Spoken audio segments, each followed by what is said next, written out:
உலகம் திரும்பி பார்க்க ஆரம்பித்தது. ஆனால் இப்பொழுதுள்ள நிலை எப்படி இருக்குன்னு கேட்டா, ஈரான் ஒரு முடிவை எடுக்க இருப்பதாக மீண்டும் மீண்டும் அச்சுறுத்தி கொண்டிருக்கிறது. அந்த முடிவை ஈரான் எடுத்தால் உலகில் இருக்கிற எல்லா நாடுகளுமே கண்டிப்பாக பொருளாதார நெருக்கடியில் பாரிய அளவு சிக்குவாங்க. சவுத் ஏசிய நாடுகள் மட்டுமல்ல, ஈவன் அமெரிக்கா வரைக்கும் மிகப்பெரிய பொருளாதார நெருக்கடிக்கு உள்ளாகும் என்பதில் எந்த மாற்றமும் கிடையாது. அது என்ன முடிவை ஈரான் எடுக்க போகிறது என்று பார்த்தீங்கன்னா, ஈரான் மேலே தாக்குதல் நடத்தக்கூடிய இஸ்ரேல் தொடர்ந்து பலவீனப்பட்டு வருகிறது. நம்முடைய கடைசி வீடியோவில் இஸ்ரேலி ஹயோம், அதே போன்று இஸ்ரேலுடைய டைம்ஸ் ஆஃப் இஸ்ரேல் போன்ற நாளிதழ்கள் வெளியிட்டிருக்கக்கூடிய இன்றைய செய்தியை நம்ம சொல்லியிருந்தோம். இஸ்ரேலுடைய தாக்குதல்கள் குறைவடைகிறது, பலம் குறைகிறது என்று இஸ்ரேலுடைய அதிகாரிகளே சொல்றாங்க. ஈரானுடைய தாக்குதலை எங்களால் தாக்குப்பிடிக்க முடியாமல் இருக்கிறது என்றும் சொல்லிக்கொண்டு அமெரிக்கா உடனடியாக எங்களுக்கு சப்போர்ட்டுக்கு வரணும் அப்படின்னு சொல்லி கூப்பிடுறாங்க. ஆனால் அமெரிக்க ஜனாதிபதி டொனால்ட் ட்ரம்ப் என்ன செய்யறாருன்னா, நான் இன்னும் ஒரு 2 வீக் டைம் எடுக்கிறேன் அப்படின்னு சொல்லி இருக்கிறாரு. அதுக்கான காரணமே என்னன்னா, இந்த 2 வீக்குள்ள இந்த யுத்தம் ஆட்டோமேட்டிக்கா ஏதோ ஒரு வகையில் நிற்காதா என்று அவர் யோசிக்கிறாரு. இந்த சந்தர்ப்பத்தில் அமெரிக்கா அல்ல எந்த நாடு எந்த முடிவை எடுத்தாலும் அது சரியாகத்தான் அமையும் என்று நம்ப முடியாது. மிகப்பெரிய சிக்கல்களை அது உண்டாக்கும். சரி, இந்த ஓரை பொறுத்தவரையில் இப்படி ஒரு கோணத்தை பார்ப்போமே. இது ஈரான்ல இருக்கக்கூடிய மக்களுக்கும் இஸ்ரேலுக்குமான பிரச்சனை என்று வைத்துக் கொண்டால், இஸ்ரேலில் யூதர்கள், ஈரான்ல ஷியாக்கள் இருக்கிறார்கள். எனவே நமக்கு எதுக்கு என்று பல பேரும் யோசிக்கலாம். இப்படி நம்ம யோசிக்கலாம். ஆனால் எந்த ஒரு மிடில் ஈஸ்ட் கண்ட்ரியும் இப்படி யோசிக்க மாட்டாங்க என்பதை புரிஞ்சுக்கிறோம். என்னன்னா, ஒரு ஹூதிகள் என்கிற ஒரு குழு செய்த வேலையாலேயே தாங்க முடியாத இழப்புகளை அரபு நாடுகள் ஆல்ரெடி சந்திச்சுக்கிட்டு இருக்கிறாங்க.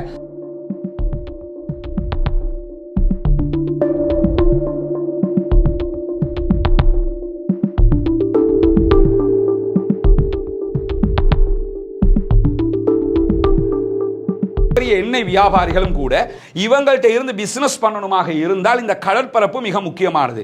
அதில் நீங்க எடுத்து பாருங்க, ஆப்பிரிக்க நாடுகளை முதல்ல நம்ம பார்த்துட்டு வருவோம்.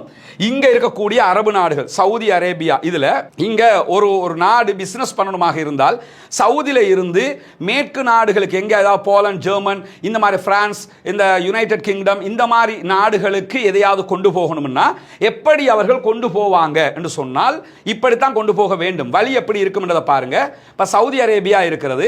சவுதி அரேபியாவில் இருந்து உதாரணமாக ருமேனியாவுக்கோ அல்லது பிரான்ஸுக்கு அல்லது ஆஸ்திரேலியாவுக்கு அல்லது ஹங்கேரிக்கு ஒரு எண்ணெய் டேங்கர் ஒன்று போகணுமாக இருந்தால் எப்படி போகும்? ஜித்தா போர்ட்ல இருந்து ஒரு எண்ணெய் டேங்கர் போகணுமாக இருந்தால் இங்க இருந்து கிளம்பி அது கெய்ரோ வழியாக சுயேஸ் கால்வாய் இருக்கிறது.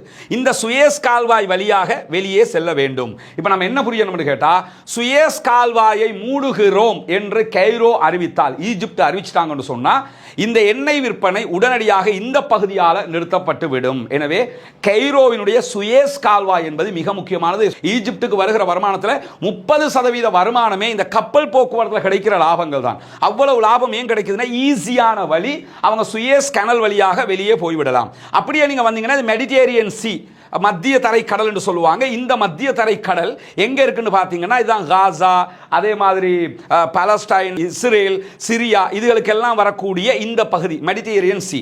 இந்த மெடிட்டேரியன் சி வழியாக இந்த கப்பல் பயணிச்சு டியூனிஷியா வழியாக வெளியே போவாங்க.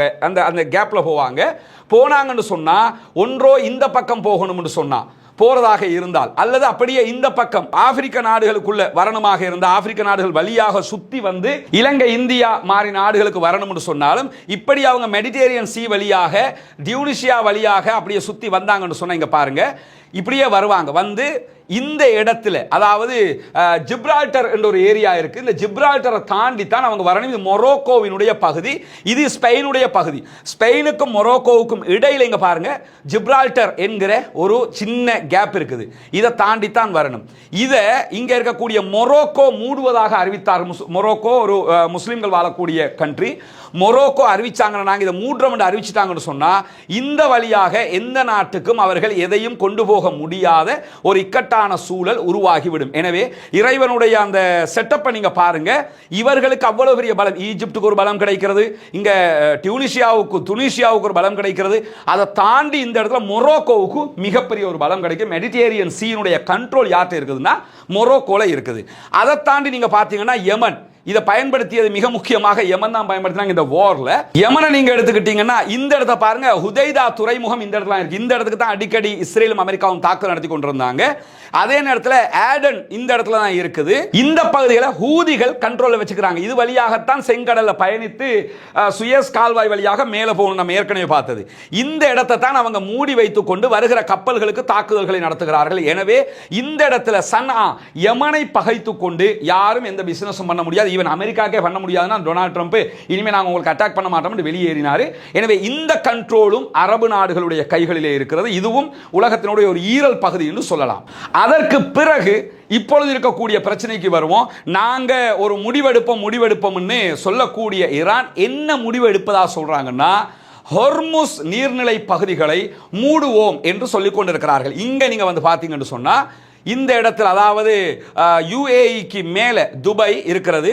இங்க பாருங்க மஸ்கட் இருக்கிறது. ஓமானுடைய கடல் பரப்பு, இது ஓமான் கடல் பரப்பு, இது ஈரானுடைய பகுதிகளாக இருக்கு. இந்த ரெண்டுக்கும் இடையில வெறும் 32 கிலோமீட்டர் கேப் உள்ள ஒரு பகுதி இருக்கிறது. இந்த பகுதி தான் அது. இந்த பகுதியை நீங்க பாத்தீங்கன்னு சொன்னா ராசல் கைமா இந்த இடத்துல இருக்குது பாருங்க. இங்க பாத்தீங்கன்னு சொன்னா பந்தர் அப்பாஸ்ங்கிற ஈரானுடைய மிகப்பெரிய துறைமுகம் இருக்கிறது.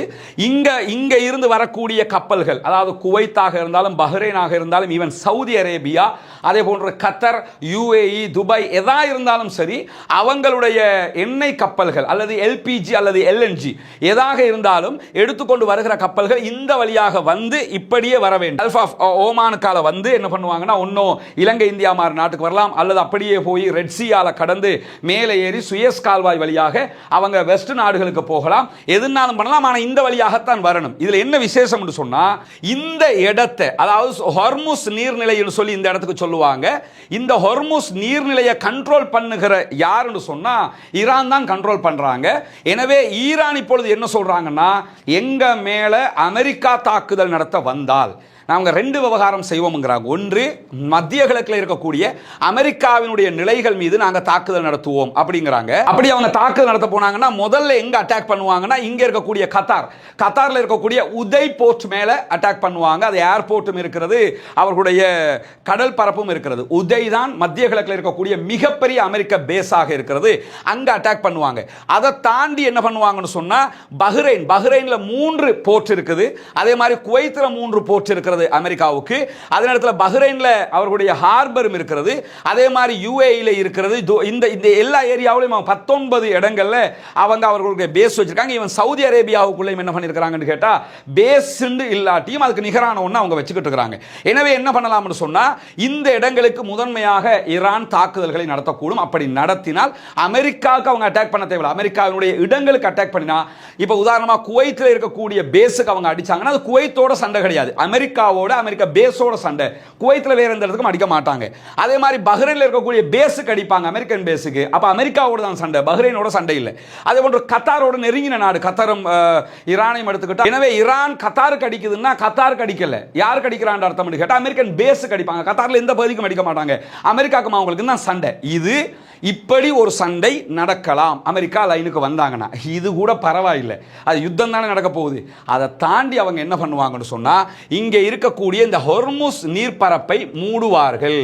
ஹொர்முஸ் நீர்ப்பரப்பை மூடுறதுன்னா என்ன அர்த்தம்னா, தன்னுடைய ராணுவத்தை போட்டு அந்த பகுதியில் எந்த கப்பல் போனாலும் அடிப்போம், எந்த டேங்கரும் போகக்கூடாது என்று சொல்லிட்டாங்கன்னா இதில் எந்த கப்பலும் பயணிக்க முடியாமல் போகிற போது உலகத்தில் நடக்கக்கூடிய எண்ணெய் ஏற்றுமதிகள் அல்லது எல்பிஜி எல்என்ஜி ஏற்றுமதிகள், இந்த திரவ வாயு அது மாதிரி ஏற்றுமதிகள் எதுவாக இருந்தாலும் 1/5 மடங்கு இந்த பகுதிகளில் நடக்கிறது. இன்னும் சொல்ல போனா இந்த வழியாக அரபு நாடுகளுடைய பிசினஸ், எண்ணெய் பிசினஸ்ல 80% இந்த பகுதிகளில் தான் நடைபெற்று வருகிறது. எனவே இந்த இடத்தை அவங்க மூடிட்டாங்கன்னா Kuwait, Bahrain, Qatar, Saudi Arabia, UAE எல்லாமே ஈவன் ஓமான் வரைக்கும் பிசினஸ் பண்ண முடியாது. இதை மட்டும் அவங்க மூடுறதோட நிறுத்த மாட்டாங்க. இன்னொன்று புரிஞ்சுக்கிறங்க, இங்க அவங்க ஹொர்முஸை மூடுவாங்க, இந்த இடத்துல யமன் அடிக்க ஆரம்பிப்பாங்க.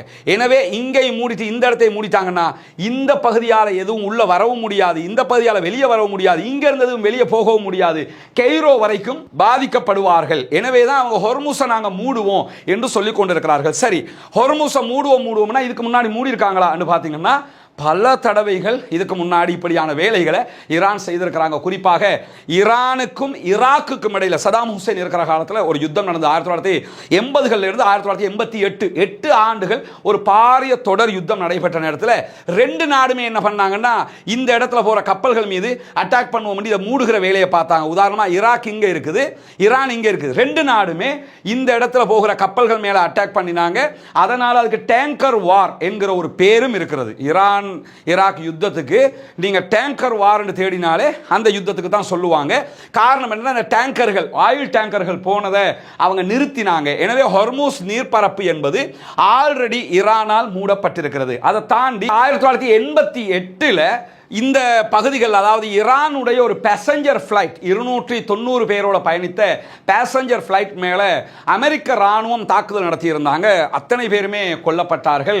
அந்த விவகாரத்தில் ஈரானுக்கும் அமெரிக்காவுக்கும் இடையில் உச்சகட்ட ஒரு முறுகல் ஏற்பட்டது. இப்போ மாதிரி இதை விட உச்சகட்ட ஒரு சூடான நிலை. ஆனால் சண்டை அந்த யுத்தத்தில் போய் முடியலை. அப்போ என்ன சொன்னாங்கன்னா, அமெரிக்கா மிஸ்கைட் பண்ணப்பட்டு எங்களுடைய கடற்படை உங்களுடைய ராணுவம் என்று நினைத்து கொண்டு பேசஞ்சர் ஃப்ளைட்டுக்கு நாங்கள் அடிச்சிட்டோம் என்று சொன்ன நேரத்தில் என்ன பண்ணாங்கன்னா, இந்த இடத்தை அவங்க மூடினாங்க. மூடின நேரத்தில் பெரிய பொருளாதார இழப்பு ஏற்பட்ட நேரத்தில் பகிரங்கமாக அமெரிக்கா மன்னிப்பு கேட்டு அந்த ஒவ்வொருவருக்கும் பாரிய நஷ்டஈடுகளையும் அமெரிக்கா கொடுத்தது. அந்த இடமும் ஈரான் அமெரிக்கா தோற்று போனாங்க. தோற்று போன வகையில் தான் நஷ்டஈடுகளையும் கொடுத்து என்ன பண்ணாங்கன்னா அந்த பிரச்சனையை சால்வ் பண்ணாங்க. இந்த இடத்தை மூடினதுனால, ஏன்னா அது இதயம், அதை மூடிட்டானா பிசினஸே பண்ண முடியாது. ஆல்ரெடி இந்த இடத்தை 1988களையும் மூடினாங்க. 1980லிருந்து 88 வரை அடிக்கடி இந்த இடத்துல பெரிய யுத்தங்களை செய்து கொண்டிருந்தது ஈராக்கும் ஈரானும். அதை தாண்டி இன்னொரு சந்தர்ப்பத்தில் 2012களில் அமெரிக்கா, ஐரோப்பா, பிரான்ஸ் எல்லாமே இணைந்து என்ன பண்ணினாங்கன்னு சொன்னா, ஈரான் மேல பொருளாதார தடையை விதித்தார்கள். ஈரான் மேல பொருளாதார தடை விதிக்கப்பட்ட நேரத்தில் ஈரான் என்ன பண்ணினாங்கன்னு சொன்னா, எங்க மேல நீங்க பொருளாதார தடை விதிக்கிறீங்களா, நான் ஹொர்முஸை மூடுறேன் அப்படின்னு சொல்லி அறிவிச்சாங்க. பிறகு அவங்க சில கண்ட்ரோலுக்கு வந்து நாங்கள் இந்த வகையில் உங்களுக்கு நாங்கள் பொருளாதார தடை விதிக்கிறோம், உங்கள் எண்ணெய் பிசினஸ்ல நாங்கள் தலையிட மாட்டோம். பொருளாதார தடையை ஏன் விதிச்சான்னு கேட்டால், அப்போ அவங்ககிட்ட இருந்து யாருமே ஆயில் வாங்கக்கூடாது என்பதற்காக விதித்தார்கள். பிறகு அந்த பொருளாதார தடையில் உங்கள் ஆயில் பிசினஸுக்கு நாங்கள் எந்த பிரச்சனையும் பண்ண மாட்டோம் அப்படின்னு சொல்லி முடிவெடுத்தாங்க. அந்த அடிப்படையில் அந்த பிரச்சனை சால்வ் ஆகியது. இப்படி பல சந்தர்ப்பங்களில் ஈரான் இந்த ஹொர்முஸ் நீர்ப்பரப்பை மூடுகிற வேலையை பார்த்துருக்காங்க. இப்போதும் பந்தர் அப்பாஸில் ஈரான் என்ன பண்ணுறாங்கன்னா, இதுதான் பந்தர் அப்பாஸ், ஈரானுடைய மிகப்பெரிய துறைமுகம் இந்த இருக்கு பந்தர் அப்பாஸ். பந்தர் அப்பாஸ் பகுதிகளில் ஈரான் என்ன செய்யறாங்கன்னு சொன்னா, மிகப்பெரிய ராணுவ பேஸை உருவாக்கி வச்சிருக்கிறாங்க. ராணுவத்தை கொண்டு வந்து குவித்துக் கொண்டிருக்கிறார்கள். அவருடைய கடற்படை கண்ணில் எண்ணெயை விட்டு பார்த்துக்கிட்டு இருக்கிறாங்க. எனி டைம் இதை மூடுவதாக அமெரிக்கா அட்டாக் பண்றதா அறிவிச்சான்னு சொன்னா, இந்த இடத்த மூடுறதா அறிவிப்பாங்க. மூடுறதா அறிவிச்சா எந்த அரபு நாட்டுக்கும் பிசினஸ் பண்ண முடியாது. இப்ப சொல்லுங்க, அரபு நாட்டுக்காரன் எலும்பினா பசி சாப்பிட்டா தூக்கம் இருக்க முடியுமா? இப்போ அப்படி இருக்க முடியாது. எப்படி இருக்கணும்னு கேட்டால், விரும்பியோ விரும்பாமலோ இந்த யுத்தத்தை இப்படி பார்த்துக்கிட்டு இருப்பாங்க. இந்த ஹொர்முஸை மூடுறேன்னு அறிவிச்சுட்டா ஈரான்ட்டு தான் வருவாங்க. தயவு செஞ்சு மூடிடாதரா, ஏன்னா நீ மூடிட்டா நாங்கள்லாம் நக்கத்தவுடு இல்லாமல் போயிடுவோம். என்ன அதை மூடிட்டாண்டு வைங்க, அவ்வளவுதான். என்ன பிஸ்னஸ் எல்லாம் இல்லாமல் போனால் இந்த ஆடம்பரத்தை காட்டிக்கிட்டு பீத்திக்கிட்டு தெரிய முடியுமா? ஒன்றும் பண்ண முடியாது. எனவே முதல்ல நம்ம இதில் புரிய வேண்டிய விவகாரம் என்னன்னா, அரபு நாடுகளுக்கு அல்லாஹ் கொடுத்துருக்கிற அந்த வளங்களை பார்த்தீங்களா?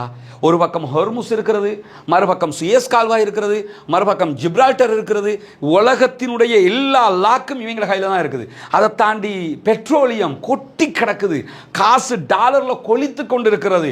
எல்பிஜி, எல்என்ஜி உலகத்தில் எதுங்க இல்லை, எல்லாமே கொட்டி கிடக்குது. ஆனால் இதெல்லாம் பயன்படுத்தாமல் எங்கேயோ இருக்கிற இஸ்ரேல்காரன் இருக்கிற அயன்டோமுக்கு பயந்து கடந்தாங்க பைத்தியார பயில்வ.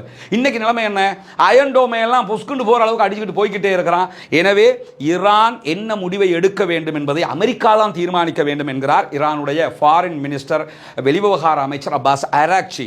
இன்றைக்கு அவர் பேசியிருக்கக்கூடிய செய்தியில் என்ன சொல்றாருன்னு சொன்னா, சமாதானமா அல்லது எங்களோடு சண்டையா என்பதை அமெரிக்கா தான் தீர்மானிக்க வேண்டும், நாங்கள் தீர்மானிக்க மாட்டோம். எங்களை பொறுத்தவரையில் டூ ஓர் டைன்டர், நாங்கள் எதுக்கும் தயாராக இருக்கிறோம், எதற்கும் துணிந்து நிற்கிறோம். எனவே எங்களுக்கு தெரியும் எங்களை பாதுகாக்கிறதுக்கு எங்ககிட்ட என்ன ஆயுதம் இருக்குன்னு எங்களுக்கு தெரியும். அதனால் நீங்கள் தான் முடிவெடுக்க வேண்டும் என்று சொல்லியிருக்கிறார். இந்த ஹொர்முஸ் நீர்ப்பரப்பினுடைய விவகாரம் இதுதான். எனவே ஈரானுடைய கையில் தான் கீ இருக்குது. ஈரான் தான் முடிவெடுக்கக்கூடிய இடத்துல இருக்கிறாங்க. டிசிஷன் மேக்கர் ஈரான் தான். பொறுத்திருந்து பார்ப்போம் என்னவெல்லாம் நடக்கிறது என்பதை. இது ஒரு நம்ம தெரிந்து வைத்திருக்கக்கூடிய ஒரு மிகப்பெரிய அறிவாக இருக்கிறது. அல்லாஹு தாலா மிகப்பெரிய ஒரு சொத்து செல்வத்தை இந்த பகுதிகளில் குவித்து கொடுத்திருக்கிறான். இதற்கெல்லாம் கண்டிப்பாக உலகத்தில் பதில் சொல்லாவிட்டாலும் இந்த அரபு நாடுகள் நாளை மறுமையிலே அத்தனை பேரும் இறைவனுக்கு முன்பதாக நிறுத்தப்படுகிற போது கேள்விக்கு பதில் சொல்லித்தான் ஆக வேண்டும். இவ்வளவு வளத்தை தந்தேன், இவ்வளவு பலத்தை தந்தேன், அப்பாவி காசா மக்கள் லட்சக்கணக்கில் கொல்லப்படுகிற போது பார்த்து கொண்டு சும்மா இருந்தீர்கள். எனவே அதற்குரிய பதிலை அவர்கள் அல்லாஹ்விடத்திலே முன்வைக்கத்தான் வேண்டும். நம்முடைய பிரார்த்தனைகளோ நம்முடைய ஆதங்கங்களோ வீண் போகாத சகோதரர்களே. தொடர்ந்தும் அல்லாஹ்விடத்திலே கையேந்துங்கள், அல்லாஹ்விடத்திலே பிரார்த்தனை செய்யுங்கள். காசா மக்களுடைய வெற்றிக்காக பிரார்த்தனை செய்யுங்கள். இந்த யுத்தத்திலே இஸ்ரேலிய ஆக்கிரமிப்பாளர்கள் இத்தோடு ஓய்ந்து இந்த யுத்தம் இனிமேல் தொடரக்கூடாது, இனிமேல் எவனுக்கும் உள்ள புகுந்து இஸ்ரேல் தாக்குதல்களை நடத்தக்கூடாது என்கிற அளவுக்கு இந்த யுத்தம் ஒரு முடிவை தர வேண்டும் என்றும் இறைவனிடத்திலே பிரார்த்தனை செய்யுங்கள்.